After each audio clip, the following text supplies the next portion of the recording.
Social மீடியால இந்த மூஞ்ச போடலாம். நம்மளுக்கு தேவை ரேட்டிங். இந்த இந்த இந்த ஷோவ பத்தி எல்லாரும் பேசணும்.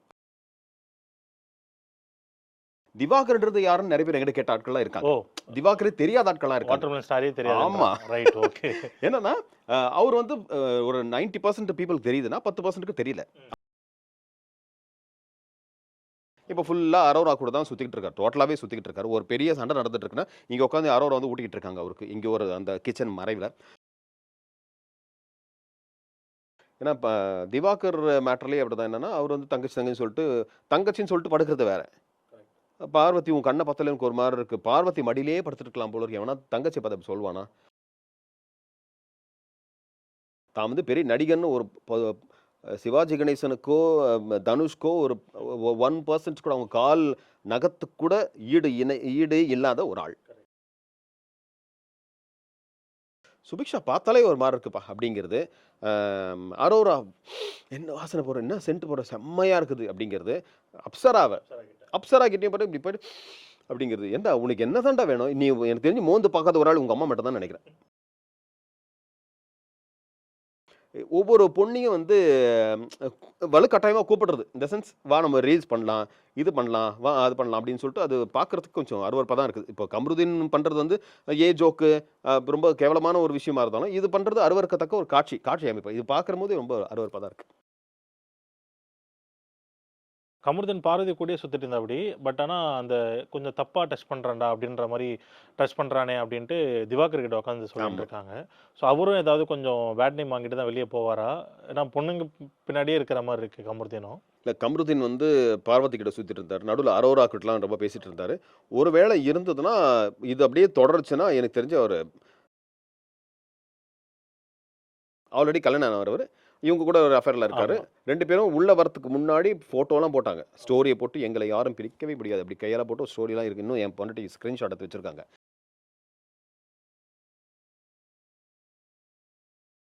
மூவி வேர்ல்டு மீடியா நேயர்களுக்கு வணக்கம். இன்னைக்கு என் கூட பிக் பாஸ் பத்தி டீட்டெயில்டா பேசுறதுக்கு திரு ரஞ்சித் பிரதர் தான் என் கூட இருக்காங்க. வணக்கம். வணக்கம், வணக்கம் ஜாஃபர். எப்படி இருக்கீங்க? நல்லா இருக்கேன். நீங்க எப்படி இருக்கீங்க? சூப்பர். ரொம்ப சந்தோஷம் ஆக்சுவலா உங்ககிட்ட இந்த மாதிரி ஒரு நேர்காணல்ல பேசுறது. நான் எதிர்பார்க்கல. பட் இன்னைக்கு நம்ம பேசுறோம். இன்னைக்கு நம்ம வந்து பிக் பாஸ் பத்தி தான் பேச போறோம். நீங்க நிறைய இன்டர்வியூஸ்ல நான் சேனல்ல குடுத்துருப்பீங்க, நிறைய பேசியிருப்பீங்க. பட் நம்ம இது ஃபர்ஸ்ட் டைம் பண்றதுனால கொஞ்சம் டீட்டெயில்டா பேசலாம் ஸ்டார்டிங்ல இருந்து அப்படின்ற மாதிரி. பிக் பாஸ் இந்த சீசன் 9 வரப்போகுது அப்படின்ற மாரி இருக்கும் இல்லைங்களா? ஈச் இயர் வரும். நீங்க எந்த மாதிரி கண்டஸ்டன்ட்ஸ் இருப்பாங்க அப்படின்ற மாரி எதிர்பார்த்தீங்க? நீங்க எதிர்பார்த்த மாரி கண்டஸ்டன்ட் உள்ள வந்தாங்களா? இல்ல. பொதுவாவே பிக் பாஸ் பொறுத்தவரைக்குமே என்னன்னா, ஒவ்வொரு துறையிலேருந்து ஆட்கள பொறுக்கி எடுத்து போட்டு, அறிமுகம் இல்லாத ஆட்கள உள்ள வச்சு ஒரு 100 நாள் அப்படிங்கிறது தான் கான்செப்ட். அது வந்து கரெக்ட்டா இருந்தது பார்த்தீங்கன்னா, ஃபர்ஸ்ட்டு 2, 3 சீசன் கரெக்ட்டா இருந்தது எனக்கு தெரிஞ்சு. அதாவது பெரிய பெரிய நட்சத்திரங்கள். அவங்களுக்கு பொதுவா வெளிய சொல்லுவாங்க. அவங்களுக்கு வந்து வேலை வாய்ப்பு இல்லாத ஆட்கள்லாம் கூப்பிட்டு உட்கார வச்சு பண்ற மாரி. ஆனாலும் அந்த அந்த ஆக்டர்ஸ்க்கும் நம்மளுக்கு வந்து ஸ்டார் வேல்யூ இருக்கு. எல்லாருக்குமே, ஒவ்வொருத்தருக்குமே. ஸ்டார்ட்டிங் ஃப்ரம் ஓவியாலருந்து, ஜூலியிலருந்து இப்ப இருக்கிற ஆட்கள் வரைக்கும் ஒவ்வொரு ஸ்டார் வேல்யூ இருக்கிறனால அவங்கள உள்ள கூப்பிடுறாங்க. இந்த மாரி ஆட்கள உள்ள கூப்பிட்டா நம்ம ரேட்டிங் ஏறும், மக்கள் பார்ப்பாங்க அப்படிங்கிறது. ஒவ்வொரு சீசனும் ரொம்ப நல்லா தான் போயிட்டு இருந்தது. கிட்டத்தட்ட ஒரு 8 சீசன் வரைக்கும். 9 சீசன் இந்த சீசன் பொறுத்தவரைக்கும் பார்த்தீங்கன்னா, நம்ம எதிர்பார்த்தது நெறைய ஒரு நட்சத்திரங்கள் வருவாங்க. அது இல்லாம முகம் தெரியாத ஒரு 2, 3 பேர் வருவாங்க அப்படிங்கிறது. ஏன்னா ம இவங்க தாமரை வந்த சீசன்ல தாமரை, ராஜு சீசன் 5 அவங்க வந்து சீசன் பார்த்தீங்கன்னா, தாமரைலாம் யாருன்னே தெரியாது. ஸோ யார்ரா இவங்க புதுசா இருக்காங்களே அப்படிங்கிற மாரி இருந்துச்சு. ஆனா அந்த சீசன்ல வந்து அவங்க இன்னும் 2, 3 பேர் மட்டும் தான் புதுசா இருந்தாங்க. இந்த சீசன் பார்த்தீங்கன்னா, பொதுவா இந்த கையில மொபைல் ஃபோன் வச்சுட்டு இருக்கவங்க, சமூக வலைதளங்கள நெறைய பேர் பயன்படுத்துறவங்களுக்கு இந்த முகங்கள் நெறைய தெரியும். அதுல சில பேர தெரியாது. ரம்யா ஜோ யாருன்னு தெரியாது, சுபிக்ஷா யாருன்னு தெரியாது, நந்தினி யாருன்னு தெரியாது. ஆனா சில பேருக்கு வந்து தெரியும். அந்த மொபைல் வச்சுட்டு இருக்கவங்களுக்கு கலையரசன தெரியும், திவாகர தெரியும், அரோராவ தெரியும். ஸோ இந்த ஆட்கள் தெரியும். துஷார் கூட யாருன்னு தெரியாது நெறைய பேருக்கு. அப்போ ஃபோனே வச்சுட்டு இருக்காத ஒரு பாமர ஜனம், ஏதோ ஒரு கிராமத்துல இருக்காங்க. அவங்க பிக் பாஸ் விரும்பியா கூட இருப்பாங்க. அவங்க வந்து பார்க்கும்போது என்ன பார்த்தீங்கன்னா, இந்த சீசன் ஃபுல்லாவே என்னடா இது யார்ரா இந்த திவாகர்ன்றது யாருன்னு நெறைய பேர் என்கிட்ட கேட்ட ஆட்கள்லாம் இருக்காங்க. ஓ! திவாகரே தெரியாத ஆட்களா இருக்காங்க. வாட்டர்மெலன் ஸ்டாரே ஆமா. தெரியாதுன்றாங்க. ரைட். ஓகே. என்னன்னா, அவரு வந்து ஒரு 90% பீப்பிள்க்கு தெரியுதுன்னா, 10%க்கு தெரியல. அவரு யாருன்னு தெரியல அப்படின்னு. அவரு, துஷாரு, நந்தினி, சுபிக்ஷா இந்த மாரி முழுக்க புதுமுகங்கள். பிளஸ் இன்னொன்னு இன்ஃப்ளூயன்சர்ஸ். பாதி பேர் இன்ஃப்ளூயன்சர்ஸா தான் இருந்தாங்க. சேனல் பொறுத்தவரைக்கும், நீங்க சூப்பர் ஸ்டார் ரஜினிகாந்த போட்டாலும் பிக் பாஸ் பத்தி பேசுவாங்க வெளில.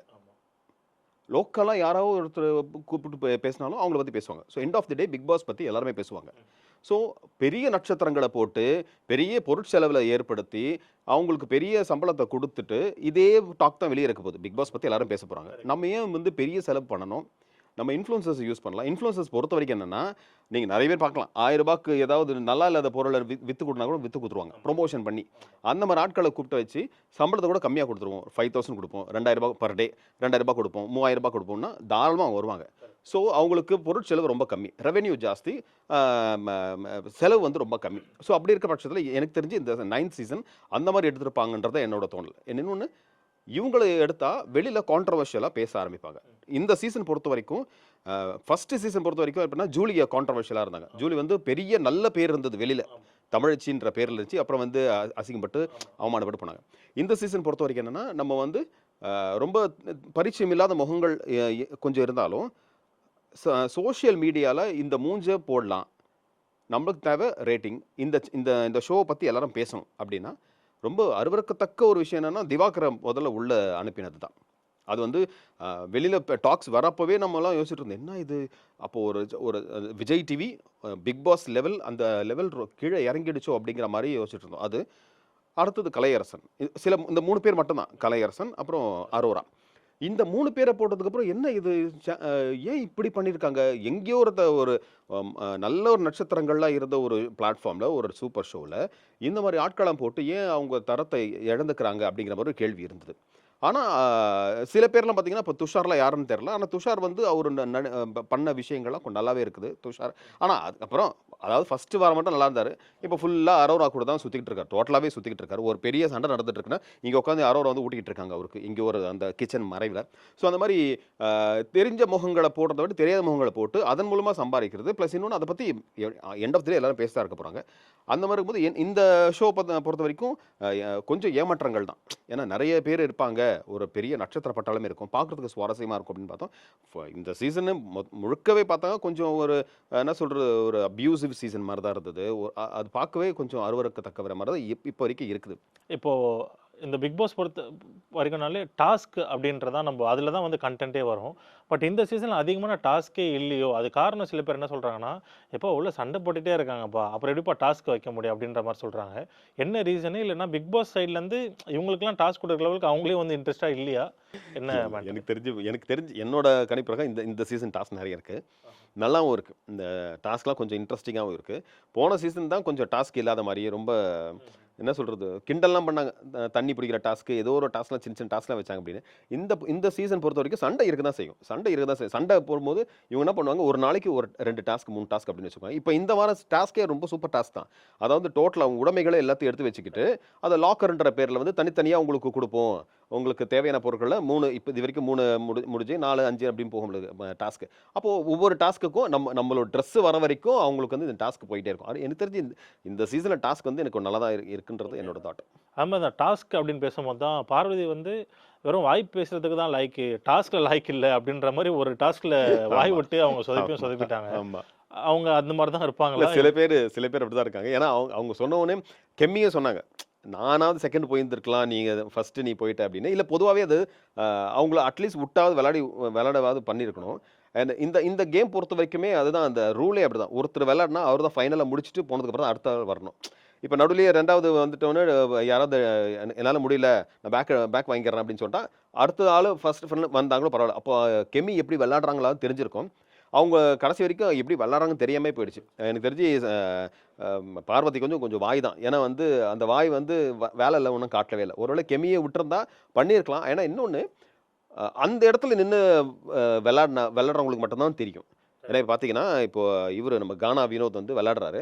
அப்போ வந்து எஃப்ஜே வந்து அவரை பூஸ்ட் பண்ணுகிறாரு. ஆனால் இப்படி பண்ண டென்ஷன் ஆகாத, மெதுவாக பண்ணு அப்படி இப்படின்றாரு. எஃப்ஜே வந்ததுக்கப்புறம் டென்ஷன் ஆகுறாரு. கரெக்ட். ஆமாம், கரெக்டாக நீ கேம் விளையாடும் போது தான் உனக்கு அந்த வேலை வலி வேதனை எல்லாமே தெரியும். எப்படி ஏன்னா நம்ம பொதுவாக விளையாடும் போது கையெல்லாம் ஈரமாயிடும், என்ன பண்ணுறது தெரியாது, ஒரு டென்ஷனில் இருப்போம். இன்னொன்று நம்ம பண்ணுறது ஒன்று இருக்கும், அடுத்தவன் வந்து என்ன பண்ணிட்டு இருக்கான்றது ஒரு கான்ஷியஸாக பார்த்துட்டே இருப்போம் என்ன பண்ணுறான்னு சொல்லிட்டு. அதனால அங்கேருந்து நீ பண்ணு அட்வைஸ் பண்ணுறதுக்கு, இது பண்ணு அப்படி பண்ணு இப்படி விரலை இப்படி பண்ணு அப்படின்னு சொல்கிறது ஆள்லாம் இருப்பாங்க. ஆனால் நம்ம அங்கே வந்து பண்ணாதான் நம்மளுக்கு தெரியும். ஸோ அதனால் வந்து எனக்கு தெரிஞ்சு இப்போ கெமி அந்த மாதிரி சொல்லியிருக்காங்க. ஒருவேளை அவங்களும் வந்து தான் தோற்று கூட போயிருந்துருக்கலாம், தெரில. இப்போ பார்வதி பார்த்தீங்கன்னா, பார்வதி சில மக்களும் அதான் ஃபீல் பண்றாங்க. உள்ள இருக்கிறவங்க மேபி ஃபீல் பண்ணாங்கன்னு நெனைக்கிறேன். சும்மா இந்த பொண்ணு கத்தின்னு தான்பா இருக்குது. ஒருவேள பிக் பாஸ் நல்லா கரைச்சு குடிச்சிட்டு வந்திருப்பாங்களான்னு தெரியல. சண்டை போட்டா தான் உள்ள நிலைக்க முடியும், நிக்க முடியும் அப்படின்றதுனால தான் இவங்க வாண்டடா பிரச்சனைகள் கிரியேட் பண்ணிட்டே இருக்காங்களோ? சொன்னதே திருப்பி திரும்ப திரும்ப சொல்லி சண்டை கிரியேட் பண்றாங்களோ? அப்படின்ற மாரி தோணுது. இல்ல இருக்கு. என்னன்னா, அவங்க ஒரு முறவே சொன்னாங்க. சில விஷயங்கள் தொடப்பம் அவங்க பெருக்கும்போது, அவங்க வந்து பிக் பாஸ் ஹவுஸ்ல இருந்தாங்க. லக்ஸுரி சூப்பர் டீலக்ஸ் வீட்டுக்கு வந்து பெருக்கும்போது, அவங்க வந்து தொடப்பத்த வந்து இப்டி பண்ணி ஆமா, ஆமா. செவுத்துலலாம் வச்சு பண்றாங்க. அப்ப கேட்கறாங்க, "நான் என்னோட கேம் நான் சுவாரஸ்யமா குடுக்குறேன்" அப்படிங்கிறாங்க. ஸோ என்னன்னா, உள்ள மனசுல வந்து இந்த ஷோக்கு என்டர்டெயின்மென்ட் பண்ணணும் அப்படிங்கிறது. ஏன்னா பிக் பாஸ் நெறைய தடவ ஆசிஸ்லாம் சொல்லியிருக்காரு, "நீங்க குடுக்குற பண்ற டாஸ்க்க கொஞ்சம் சுவாரஸ்யமா குடுங்க. மக்களுக்கு என்டர்டெயின் பண்ற மாரி குடுங்க" அப்படின்னு. அதனால அவங்களுக்கு எனக்கு தெரிஞ்சு இருக்கு. அண்ட் இன்னொன்னு அவங்க சொன்ன மாரி அவங்க பிக் பாஸ்லாம் நெறைய பார்த்துருப்பாங்க நான் நெனைக்கிறேன். ஏன்னா, இப்படி பேசிக்கிட்டே இருந்தா தான் நம்ம இன்னொன்னு கேமராலயே தெரிவோம். இது 24 ஹவர்ஸ் இல்லாம ஒரு 3 சீசன்ல 24 ஹவர்ஸ்லாம் கிடையாது. அப்புறம் அல்டிமேட் வந்ததுக்கு அப்புறம் தான் 24 ஹவர்ஸே வருது. அப்படி இருக்கும்பொழுது 24 ஹவர்ஸும் பார்க்குறாங்கன்னா, மக்கள் எல்லா எந்நேரமும் நம்ம தான் இருக்கணும். கரெக்ட். அந்த அப்போலாம் சோஷியல் மீடியால ரொம்ப கம்மி.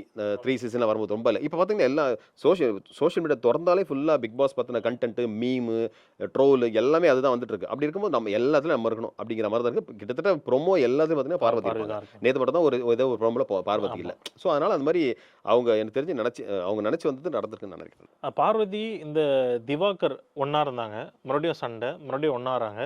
அதுக்கு பின்னாடியும் பார்வதி வந்துட்டு ஒரு ஒரு டபுள் கேம் ஆடுறதோ? அப்படின்ற மாரி இல்ல இருக்குல்ல. டபுள் கேம் வந்து எனக்கு தெரிஞ்சு பார்வதி ஆடல. பார்வதிக்கு எனக்கு ஃப்ரெண்டும் கிடையாது, ஒண்ணும் கிடையாது. எனக்கு வந்து நான் ஒரு வியூவரா பார்க்குறேன். ஃபர்ஸ்ட் வாரம் வந்து திட்டிட்டு தான் இருந்தோம். என்னன்னா பார்வதி கிட்ட ஒரு ஒரு ஏதோ ஒரு இடத்துல ஒரு உண்மை இருக்கு. சண்டை தான் போடுறாங்க. ஒ வாய் வாய் ஜாஸ்தி ஓவர் வாய் தான். ஆனா வந்து லிமிட் ஒண்ணு வச்சுக்கிறாங்க. அவங்க லிமிட் வந்து அவங்களும் கிராஸ் பண்ண விட்டுறாங்க. சில பேர் லிமிட் வந்து அந்த இடத்துல வச்சுக்கிறாங்க. ஏன்னா திவாகர் மேட்டர்லயே அப்படிதான். என்னன்னா அவர் வந்து தங்கச்சின்னு சொல்லிட்டு படுக்கிறது வேற. பார்வதி உன் கண்ண பார்த்தாலே எனக்கு ஒரு மாரி இருக்கு. பார்வதி மடியிலேயே படுத்துட்டு இருக்கலாம் போல இருக்கு. எவனா தங்கச்சிய பார்த்து அப்படி சொல்லுவானா? அப்ப நீ தங்கச்சின்னு சொல்லும்போது என்ன நெனப்புல நீ பேசிட்டு இருந்திருப்ப? அது ரொம்ப ரொம்ப வக்கிரமான ஒரு கேவலமான புத்தி உடையவர் தான் எனக்கு தெரிஞ்சு திவாகர். என்னன்னா, ஒரு தங்கச்சின்ற ஒரு பொண்ண நீ தங்கச்சின்னு சொல்லிட்டு, அதுவும் அண்ணன் தான் சொல்லுது. அப்புறம் மறுபடியும் பார்வதி கிட்ட போயிட்டு நானே உன்ன கல்யாணம் பண்ணிக்கலாம்னு நெனைக்கிறேன். அப்படிங்கிறது அது எவ்வளோ பெரிய வன்மம். அப்போ அந்த பொண்ணு அண்ணே போயிட்டனே அப்படிங்குது. இல்ல பார்வதி நான் உன்ன தாங்குன்னு நானே பேசாம உன்ன கல்யாணம் பண்ணிட்டா தாங்கு அப்படிங்கிறான். என்னன்னா, அப்போ நீ தங்கச்சின்னு சொல்லிட்டு இருந்த அர்த்தம் என்ன? அது ஒண்ணு. அதனால அந்த பொண்ணு கொஞ்சம் விலகி போயிடுச்சு அதுக்கப்புறம். இப்ப லேட்டஸ்ட்டா என்னாச்சு, கமருதீன் கூட நல்லா ஜாலியா தான் பேசுறாங்க. கமருதீன் நல்லா பேசிட்டு இருக்கும்போது, அது வேற இடத்துக்கு சும்மா கிண்டலா பேசுவோம்ல ஃப்ரெண்டுக்கு, ஏன்னா எங்க ஜோடி எப்படி இருக்கு? அந்த இதெல்லாம் கூட பார்க்கறதுக்கு நல்லா தான் இருந்தது. ஆனா கமருதீன் அவன் கையில வந்து ஒரு சில வார்த்தைகள் எழுதும்போது, ரொம்ப ரொம்ப கேவலமா இருக்கு. பார்க்குற நம்ம எல்லாருக்குமே தெரியும் என்ன வார்த்தை எழுதியிருக்கான் அப்படின்னு. அப்படி இருக்கும்போது அந்த பொண்ணு அதோட ஸ்டாப் ஆகுது. ஏன்னா இது டக்குன்னு அடிக்குது அவன. அடிச்சுட்டு அதோட நிறுத்திடுது. நைட் வந்து பேசுறான் அவரு. பேசிட்டு அவன் அத பத்தி கேட்கறான். நம்ம வந்து எனக்கு உன் மேல ஒரு ஆசையா இருக்கு. அப்ப ஏதோ ஒண்ணு லவ் பண்ணணுன்ற மாரியே ஒரு சொல்றாப்ல. ஸோ அந்த பொண்ணு அதோட ஸ்டாப் ஆயிடுது. அவங்ககிட்ட பேசுறதே கிடையாது. ஸோ என்னன்னா, இந்த லவ் கன்டென்ட் குடுத்து தான் இங்க இருக்கணும் அப்படிங்கிறதெல்லாம் கிடையாது. அதுக்கு ஆள்லாம் இருக்காங்க. நெறைய பேர் இருக்காங்க. இப்போ அரோரா பார்த்தீங்கன்னா, கமருதீன் கூடவும் சுத்திக்கிட்டு இருக்காங்க. துஷார் கூடயும் ஃப்ளர்ட் பண்ணிட்டு இருக்காங்க. அந்த மாரிலாம் இருக்காங்க. ஆதிரை வந்து எஃப்ஜே கூட பேசிட்டு இருந்தாங்க. அந்த மாரி நெறைய பேர் இருக்காங்க. இப்போ ரம்யா ஜோவும் இருக்கு. ரம்யா ஜோ இப்போ எஃப்ஜே கூட தான் அப்படி சுத்திட்டு இருந்தாங்க. ஸோ அந்த மாரி இருக்கும்போது, பார்க்கறதுக்கு கொஞ்சம் தள்ளி வச்சுக்கலாம்ப்பா அப்படிங்கிறது எனக்கு தெரிஞ்சு பார்வதி கொஞ்சம் டீசென்ட்டா இருக்காங்கன்னு நான் நெனைக்கிறேன். ஆனா பார்வதி கிட்ட இருந்து ஒரே பிரச்சனை வந்து ஒரு மாரி அப்பப்போ அந்த வார்த்தைகள் விட்டுறதோ அப்படின்ற மாரி இருக்கு. ம். ஒரு மாரி "யோவ் போயா" அப்படின்னு சொல்றது. சம்டைம்ஸ் "வாடா போடா" அப்படின்னு பேசுறது. அந்த மாரி அதிகமா இல்ல இருக்கும். அது அது அது வந்து அது எனக்கு தெரிஞ்சு வந்து கொஞ்சம் ஸ்டாப் பண்ணிக்கணும். ஏன்னா வாடா போடான்னு இப்ப பிரவீன வந்து போடா அப்படிங்கிறதெல்லாம் அப்போ அவன் வந்து திருப்பி போடின்ட்டான்னு என்ன பண்ணுவீங்க? ஆமா. ஆம்பளைங்கள வந்து போடான்னு சொல்றது சாதாரணமான விஷயமா கடந்து போயிடலாம். ஆனா பொண்ணுங்கள வந்து போடின்னு சொல்லிட்டா அது பெரிய ஃபெமினிசம்லாம் தூக்கிட்டு வந்துருவாங்க. என்ன போடான்னு சொல்லிட்டான், போடின்னு சொல்லிட்டான் அப்படின்ட்டான் இப்படின்ட்டான். அதனால வந்து கொஞ்சம் வார்த்தைய வந்து கொஞ்சம் அடக்கி பேசுறது எனக்கு தெரிஞ்சு கொஞ்சம் நல்லதா இருக்கும். ஒருவேள இப்ப இப்ப இப்ப வந்து பார்வதி பார்க்க மாட்டாங்க. வந்ததுக்கப்புறம் பார்த்தாங்கன்னா, இதுக்கப்புறம் அவங்க வாழ்க்கையில சொல்றேன். என்னன்னா ஃப்ரெண்ட்லியா பேசுறது வேற. போடா அப்படிங்கிறது. போடா நாயே அப்படிங்கிறது வேற. சண்டையில போட போடா நாயே அப்படிங்கிறது வேற. நாய் தான். ஆனா அந்த எந்த இடத்துல எந்த இடம், பொருள், ஏவல்னு இருக்குல்ல. எந்த இடத்துல பயன்படுத்துறோம் அப்படின்னு இருக்குல்ல. அத வந்து அவங்க வந்து தேவையில்லாத இடத்துலலாம் வாடா போடான்னு சொல்றது கொஞ்சம் அது எனக்கு தெரிஞ்சு அவாய்ட் பண்ணிக்கலாம். இந்த பிக் பாஸ் பொறுத்தவரைக்கும் இந்த சீசன்ல மெயினா நம்ம 18+ கன்டென்ட் நெறைய இருக்கு. அத பத்தி நம்ம பேசணும். பட் அதுக்கு முன்னாடி வந்து இந்த பிக் பாஸ் மேட் எல்லாருமே சொல்றது வந்து இந்த திவாகரோடைய சில சில்மிஷங்கள். பொண்ணுங்க கிட்ட போய் முத்தம் குடுக்குறது. அதுக்கப்புறம் இந்த ரீல்ஸ் பண்ணலாம் வா அப்படின்ற மாரி சொல்றது. அப்புறமா இந்த தராதரம் பார்த்து பழகு அப்படின்ற மாரி சில வார்த்தைகள் விட்டுறது. இது ரொம்ப ஒரு மாதிரி கீழ்த்தனமாக இருக்கோ திவாகருடைய இதில் அப்படின்ற மாதிரி தோணுது. என்ன சொல்கிறேன்? அதாவது திவாகர் பொறுத்த வரைக்கும் நல்ல மனுஷன் அப்படிங்கிற மாதிரி எல்லாரும் நினைக்கணும் அப்படின்னு நினைக்கிற ஒரு ஆள். அவரோட சில வீடியோஸ்லாம் பார்த்தோம் நம்ம. அதாவது ஆனர் இல்லைன்னு நினச்சிக்கிட்டு சில பேரை வந்து ஜீப்பு முத்துவிய அவர் வந்து தரம் தாழ்ந்து விமர்சித்த வீடியோலாம் பார்க்குறோம். இதுதான் அவர். என்னன்னா கேமரா முன்னாடி பேசுறதுலாம் அவர் வந்து கிடையாது. சும்மா ஒரு நடிப்பு, ஒரு என்ன சொல்கிறது, தான் வந்து பெரிய நடிகன்னு ஒரு சிவாஜி கணேசனுக்கோ தனுஷ்கோ ஒரு 1% கூட அவங்க கால் நகத்துக்கு கூட ஈடு இல்லாத ஒரு ஆள். ஓகேவா? அந்த மாதிரி ஆளை தான் தூக்கி நிறுத்தி அந்த இப்போ சில யூடியூப்ஸ்லாம் வந்து தூக்கி நிறுத்தி இப்போ பிக் பாஸ் வரைக்கும் போய் அமிச்சாச்சு. இவர் என்னன்னா தங்கச்சின்னு சொல்லிட்டு பார்வதி ஒரு பொண்ணு விட்டு வச்ச ஒரே பொண்ணு எனக்கு தெரிஞ்சு கனி மட்டும் தான். அவங்களே இப்போ நேற்று அசிங்கமாக திட்டாரு, 2 பேர் கட்டி பிடிச்சிருக்கீங்க அப்படின்ற மாதிரி. என்னன்னா அரோரா கிட்ட பேசும்போதும் அரோரா உன்னை பார்த்தாலே ஒரு மாதிரி இருக்குது அப்படிங்கிறாரு. அப்புறம் அரோரா கிட்ட ஏதோ இந்த ஒரு கடிதம் எழுதினேன் பாட்டு, அந்த பாட்டு கீழே பார்த்துட்டு இங்கே பார்க்குறாரு, தேவையில்லாத இடத்துல பார்க்குறாரு பெண்களை. அந்த பொண்ணுக்கு டக்குன்னு கேட்குது, எதுக்கு நீ வந்து மூஞ்சி இங்கே இருக்கு, என்ன நீ எங்கே பார்த்துட்டு இருக்க அப்படின்னு கேட்குது. அதே மாதிரி கெமியும் ஒரு வாட்டி சொன்னாங்க, கெமி வந்து என் வயிற்ற பார்த்துட்டு அப்படின்னு சொன்னாங்க. அது வந்து தேவையில்லாம அது சண்டையில் அவங்க கெமி வாண்டடாக பண்ணுது, ரெஜிஸ்டர் பண்ணணும்னு பண்ணுது. அது இது வந்து இவங்க பண்ணுறாங்க. சுபிக்ஷா கிட்டேயும் அப்படிதான். ஒரு சுபிக்ஷா பார்த்தாலே ஒரு மாதிரி இருக்குப்பா அப்படிங்கிறது. அரோரா என்ன வாசனை போடுற, என்ன சென்ட் போடுற, செம்மையாக இருக்குது அப்படிங்கிறது. அப்சரா கிட்டேயும் போட்டு இப்படி போய்ட்டு அப்படிங்கிறது. ஏன்டா உனக்கு என்ன தாண்டா வேணும்? நீ எனக்கு தெரிஞ்சு மோந்து பார்க்காத ஒரு ஆள் உங்கள் அம்மா மட்டும் தான் நினைக்கிறேன். இல்லை, எனக்கு தெரிஞ்சு அப்படி தான் இருக்கும். வீடியோ வந்து வெளியே பார்த்தார கூட எனக்கு பிரச்சனை என்னென்னா, பொண்ணுங்களை வந்து நீ ஒரு போக பொருளை தான் பார்த்துட்டு இருக்க. நீ வந்து அந்த பொண்ணு வந்து ஒரு நம்மளுக்கு வந்து ஒரு தங்கச்சியான நீ பார்க்குறதே இல்லை, ஒரு காம கண்ணோட்டத்தோட தான் பார்த்துட்டு இருக்க மாதிரி தான் எனக்கு தோணுது. ஏன்னா ஒவ்வொரு இடத்த அந்த ட்ரெஸ் அவுத்து போட்டு நிற்கிறது. நீங்கள் பார்த்தீங்கன்னா எங்கள் வீடியோவில் பார்த்தீங்கன்னா என் கேர்ள் ஃபேன்ஸ்லாம் பார்த்தீங்கன்னா எனக்கு வந்து என் பல் வரிசை நல்லா இருக்குன்னு சொல்லுவேன். பல்லு ஈன்னு காமிச்சுன்னா பல்லு ஃபுல்லாக கரை பிடிச்சி போய் கிடக்குது, ஃபுல்லாக பாக்கு போட்டு. அந்த பல்லு அழகாக இருக்குதான், பல் வரிசையாக இருக்குதான். என்னது தமிழருக்கான பல்லோ ஏதோ ஒன்று, இது ஏன் தமிழன் கொண்டு வந்துட்டு ஒரு மகா மட்டமான அது ஒரு அந்த கமல் சாரோட எம்பிபிஎஸ் சகலகலா டாக்டர் அது இப்படி பண்ணுற ஒன்றுமே ஃபுல்லாக தொங்கி போய் கிடக்குது. உனக்கு ஜிம் டோனும் கிடையாது, ஃபுல்லாக பொதன்னு ஆடுது. நீ எனக்கு ஒன்றுமே புரியல, எதை என்ன நினச்சிட்டா பண்ணுறீங்க அப்படிங்கிற மாதிரி கரெக்டாக சொல்லியிருப்போம்னா இல்லை, உண்மைதான். அது ஃபேமிலி பேக் கூட கிடையாது, இது ஃபேமிலி தொங்கி போன பேக். அது அந்த மாதிரி வச்சுட்டு பொண்ணுங்க இருக்கிற இடத்துல எங்கேயோ ஒரு இடத்துல பண்ணலாம். இப்போது சத்யா இருந்தார், சத்தியாவும் கிட்டத்தட்ட இது மாதிரி தான், ட்ரெஸ் இல்லாமல். ஆனால் ஜிம் டோன் இருந்தால் மட்டும் நீ சட்டை இல்லாமல் போகலாமா அப்படின்லாம் கேட்கலாம், தப்பு தான். ஆனால் என்னென்னா அதுவும் தப்பு தான். வீட்டுக்குள்ளே இத்தனை பேர் இருக்கும் போது எங்கேயோ ஒரு இடத்துல இப்போ குளிக்கும் போது, இல்லை குளிச்சுட்டு வரும்பொழுது, இல்லை சும்மா ஏதாவது டாஸ்க் பண்ணும்போது பண்ணலாம். சும்மாவே நீ நிறைய தான் இந்த சட்டை இல்லாமல் இருந்து பார்க்குற மாதிரி இருந்தால் பரவாயில்ல, ஏதோ மாதிரி இருக்கிற அப்படி இருக்கும்போது பொண்ணுங்களுக்குலாம் அருவருப்பாக தான் இருக்கும். அதை வந்து அவர் வந்து என்ன நினச்சிக்கிறார், தனக்கு வந்து என்ன சொல்கிறது, பெரிய ஒரு ஜிம் டோன் பாடி மாதிரி நினச்சிக்கிட்டு இந்த மாதிரி பண்ணுறது. ஒவ்வொரு பொண்ணையும் வந்து வலுக்கட்டாயமாக கூப்பிடுறது, இந்த சென்ஸ் வா நம்ம ரீல்ஸ் பண்ணலாம், இது பண்ணலாம், வா அது பண்ணலாம் அப்படின்னு சொல்லிட்டு அது பார்க்குறதுக்கு கொஞ்சம் அருவருப்பாக தான் இருக்குது. இப்போ கம்ருதீன் பண்ணுறது வந்து ஜோக்கு ரொம்ப கேவலமான ஒரு விஷயமா இருந்தாலும், இது பண்ணுறது அருவருக்கத்தக்க ஒரு காட்சி அமைப்பு. இது பார்க்குற போது ரொம்ப அருவருப்பாக தான் இருக்குது. இன்றைக்கி கூட ஒரு ப்ரொமோவில் வந்து தராதரம் பார்த்து பழகு அப்படின்னு சொல்கிறது வந்துட்டு ஒரு மாதிரி ரொம்ப அவருடைய இதுவே டவுன்ஃபால் பண்ணுது. இந்த மாதிரி கேரக்டரை ரெட் கார்டு கொடுத்து அனுப்பிட்டா வெளியே இதுக்கப்புறம் ஒரு தேட மாட்டாங்களோ, பார்க்க மாட்டாங்களோ அப்படின்ற மாதிரி இருக்குது. என்னென்னா ரெட் கார்டெலாம் கொடுக்குற அளவு கொடுத்தோன்னா நேரம் கொடுத்துருக்கணும். இப்போ என்னன்னா, விஜய் சேதுபதி சார் வந்து எல்லோ கார்டு கொடுத்து போன முறை கம்ருதீனை வந்து ஸ்டாப் பண்ணியிருக்கணும். நீ வந்து ரொம்ப தேவையில்லாத வார்த்தையை பேசுகிறேன்னு. இந்த வாரம் பார்த்தாருன்னா எனக்கு தெரிஞ்சு திவாகருக்கு கொடுத்து தான் ஆகணும். ஏன்னா இன்னொன்று எஃப்ஜேக்கும் கொடுக்கணும். ஏன்னா எஃப்ஜே வந்து வெட்டிடுவேன் அப்படின்னு ஒரு சொன்ன வார்த்தை. இன்றைக்கி வந்து லேட்டாக நான் உன்னை நாக் அவுட் பண்ணிட்டு வெளியே போய்க்கினே இருப்பேன் அப்படிங்கிற ஒரு வார்த்தைலாம் வந்து பண்ணுறானோ இல்லையோ அந்த வார்த்தைகள் அதெல்லாம் வந்து ஆமாம் யூஸ் பண்ணியிருக்கா. ஸோ அதனால் வந்து ரெட் கார்டு கொடுக்குறாங்களோ இல்லை எல்லோ கார்டு கொடுத்து எச்சரிக்கிறாங்களோ, அது வந்து இந்த வாரம் விஜய் சேதுபதி சார் வந்தால் தான் தெரியும். எனக்கு தெரிஞ்சு விஜய் சேதுபதி சார் வந்து திவாகருக்கு வந்து வார்னிங் ஒன்று கொடுக்கணும். ஏன்னா இவர் வந்து புகழ்ந்துக்கிட்டே இருக்காரு, என்ன சார் சூப்பராக நடிக்கிறீங்க அப்படி இப்படின்னு சொல்லிட்டு இருக்கிற ஆட்கள் மாதிரியே அவரும் பண்ணிட்டு இருக்காரு. என்னன்னா திட்டணும், என்ன பண்ணுறீங்க, என்ன வேலை பண்ணுறீங்க, நீ தங்கச்சின்னு சொல்லிட்டு எப்படி இப்படி பார்ப்பீங்க, ஏதோ ஒன்று திட்டாருன்னா கொஞ்சம் அவர் அடக்கி வாசிப்பார் நான் நினைக்கிறேன். ஏன்னா இப்போ ஒவ்வொரு தடவை இப்போ பேசும்போதெல்லாம் ஒன்று சொல்கிறாரு, நான் இது விஜய் சேதுபதி சார் சொல்லியே தருவேன், ரெஜிஸ்டர் பண்ணுவேன் அப்படின்னு சொல்லிட்டார். அப்போ என்னன்னா உனக்கு வந்து யாரோ வெளியில் ஒருத்தர் சப்போர்ட் இருக்காரு, விஜய் சேதுபதி பார்த்தா எல்லாரும் பயப்படுவாங்க, நம்ம சொல்லிட்டு அவர் கேட்பாருன்ற மாதிரி ஒரு தாட் ஒன்று இருக்குல்ல, அதை உடைக்கணும்னு நான் நினைக்கிறேன் இந்த வாரம். ஏன்னா அவருடைய இந்த தாட் எவ்வளோ கேவலமாக இருக்குன்னா, அந்த ஷர்ட் போடாமல் ஆடுறது சண்டை போட்டுட்டு இருந்தாங்க. அப்போ கனி கிட்ட சொல்றாங்க எஃப்ஜே கூட நீங்க கட்டி போட்டிக்கிறது அது வந்து எனக்கு எனக்கு கூட அபத்தமா பார்க்கறதுக்கு இருக்கு. அப்படி இருக்கு அப்படிங்கிறாரு. அது எவ்வளவு பெரிய கேவலமான ஆமா. thought-ஆ அதுதான் இருக்கு. சொல்றேன். இப்ப அவங்க வந்து சொல்றாங்க, ஆனா பார்க்குற எங்களுக்கே ஒரு மாரி இருக்குண்ணே. நீங்க ஜட்டி போட்டுன்னு ஆடுனா எப்படி இருக்கும் உங்களுக்கு? அப்படின்னு தான் சொல்றாங்க. ஜட்டி போட்டுருக்கீங்கன்னு சொல்ல. நீங்க ஜட்டி போட்டுன்னு ஆ டான்ஸ் பண்ணா எப்படி இருக்கும்? நம்மளுக்கு அந்த மாரி தானே இருக்கு அப்படின்னு. அப்போ எனக்கு கூட தான் நீயும் எஃப்ஜே கட்டி புடிச்சா எனக்கு ஒரு மாரி இருக்கு அப்படிங்கும்போது, அது தேவையில்லாத வார்த்தை. தேவையில்லாத கன்டென்ட். இது அவர் சொல்றத விட்டு இப்ப விக்ரம் சொன்ன மாரி தான். நீ அவர் அரைஞ்சாருன்னு சொல்லிட்டு அருவா அருவா எடுத்து எடுத்து வெட்டின மாரி விட்டுருப்பாங்க. தான். என்னன்னா ஒரு விஷயம் சின்ன விஷயத்த ஒண்ணு சொல்லி, அவர் வந்து பெரிய விஷயமா அத மாத்திட்டாங்களோன்னு தான் நான் பார்க்குறேன். இவர்தான் பொண்ணுங்கள அக்கா தங்கச்சியா பார்க்கல. எஃப்ஜே அக்கா அக்கான்னு கூப்பிட்டுட்டு இருக்காங்க. ஆ. பட் அத கம்பேர் பண்ணி பேசினது ரொம்ப ரொம்ப தப்பு தான். ரொம்ப கேவலமா ரொம்ப தப்பு தான். அத கேட்கணும். எனக்கு தெரிஞ்சு அட்ரஸ் பண்ணுவாருன்னு நெனைக்கிறேன் விஜய் சேதுபதி. பிளேட்டுக்கு வந்து கவர் ரொம்ப முக்கியம். கவர் போட்டு தான் சாப்பிடணும். அப்படின்ற மாதிரி அதாவது லவ் கன்டென்ட் இருக்கலாம். பட் அதுவும் தாண்டி இந்த சீசன்ல வந்து ஒரு மாரி எக்ஸ்ட்ரீமா போகுதோ அப்படின்ற மாரி இருக்கு. அது வந்து காட்டாம கூட இருந்திருக்கலாம். பட் இத காட்டணுன்றதுக்கான என்ன காரணம்னா, இவங்கள எக்ஸ்போஸ் பண்ணணும் அப்படிங்கிறது. கம்ருதீன் எப்படி எப்படி பேசுறாரு. ஆனா கம்ருதீன் வந்து ஷூட்ல இருக்கிற நண்பர்கள் கிட்ட கேட்கும்போது, அவர் இப்படி கிடையாது அப்படிங்கிற மாரி தான் சில பேர் சொல்றாங்க. அது நல்ல டைப் தான். சைலன்ட்டா வருவான், சைலன்ட்டா போவான்ற மாரி தான் தகவல். ஆனா இங்க ஏன் அப்படி பண்றாருன்றது தெரியல. இன்னொன்னு நீ டபுள் மீனிங் பேசலாம். எங்கேயோ ஒரு இடத்துல 1, 2 அப்படி சும்மா கிண்டல் அடிச்சுட்டு போலாம். ஏன்னா, இப்போ சாண்டி இருந்த சீசன் வந்து கொஞ்சம் அங்கங்க இருக்கும். சின்ன அது காமெடியா இருக்கும். இது ஃபுல்லா காமெடியா இருக்குது.